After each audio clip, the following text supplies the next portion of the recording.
সেরা কোম্পানির থাক, পেট্রোল হয়ে গেছে 100 পার, গ্যাস সিলিন্ডার হয়ে গেছে 1100 পার, আর 1600 টাকা হয়ে গেছে ডিএসসি শেয়ার, লাইনে হয়ে গেছে এত বিল, তার জন্য ছিঁড়ে দিব তার শোরুমার তার।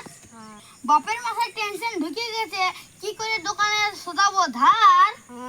ওর বেটা নিশ্চিন্তে ঘুরিয়ে বলছে, আমার কুলফি রানী চকোবার। আমার কুলফি রানী চকোবার, তোকে ভাবছি রে বারবার। কুল গাছে চাষ হতুকলা হ্যাঁ, আগে তো ছিল হাল, আর এইবার ট্রেক্টর না হলে হাল বা আয় হতে নাই। আগে তো ছিল সিরমিট তাল, আর এখন তো চলে আসছে সিরমিট আর বালি। বাপ এত জল হয়ে গেছে, এখন বাপ দাদা যাচ্ছে বন্ধুর গাড়া মুখ ধোয়াতে। তার বেটা এসে কান্দিয়ে কান্দিয়ে বলছে, जिसको हम दिल से चाहे आषाढ़ मासे बिया चुके আছে। তোর আষাঢ় মাসে বিহা চুকে আছে রে, কষ্টে আমার বুকটা ফাটে যাচ্ছে।